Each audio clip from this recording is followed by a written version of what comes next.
chief, it will feel very natural to put the knight on the c4 square supported by the rook, but that might not be the best way to go. In some ways, you might have wanted the knight on a5. In other ways, you might have wanted to trade the knight on d4. So Fabi plays very natural, rook c8, h4, h5, long castle, and now we have this move knight c4, and we have this trade. So this is clearly the position that Firouzja wanted from the opening, I think. Otherwise, he would not have played queen d3. It will almost always be useful to play the move king b1 in these positions, so every single pawn is defended, and the king is just sort of off the center line, and Firouzja does this quite quickly, and Fabi now plays the move queen c7, preparing several things, but obviously most importantly, the triple up on the c-file. One of the most famous moves in the Sicilian defense, particularly in opposite-side castling Sicilians, is the sacrifice of the rook on the c3 square. And Firouzja should be expecting that to arrive very soon, which is why he drops back. And from the opening, actually, it was Fabi who had a little bit of the advantage in the momentum.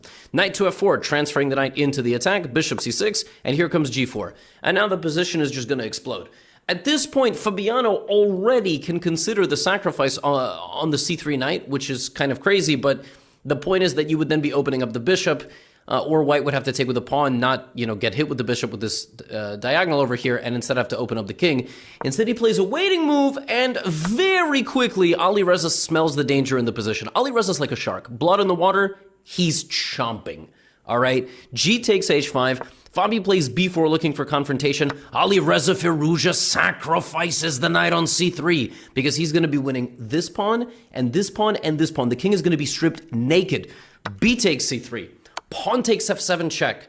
Now what does black do? Is he going to take? He takes. Now we have this nasty little move. All of this looks very scary. There are a million pieces pointed in this direction, but they're a few moves away from delivering a meaningful check. This is the problem, and actually this is a much more meaningful check.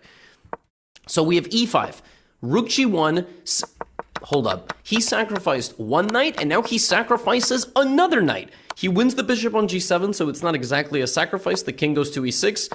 Queen g6 is a slight mistake, but black only has a minute and a half to figure everything out, and he takes another piece, and that's apparently a losing move. So Alireza sacrificed both knights and the bishop, and he gets queen f5, king f7, rook g6. It looks like there's full defense. There's not.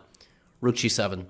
And queen c8. Both of them are hanging, and even though all these pieces are standing around, nobody can attack the white king. The white king chills behind the pawns, bishop takes e4, rook g7 check, king to e8, he takes the queen, he plays rook g7, he plays queen e6, and now anywhere the king moves, you would take the knight and you would deliver mate in the next move. This was a bludgeoning. I mean,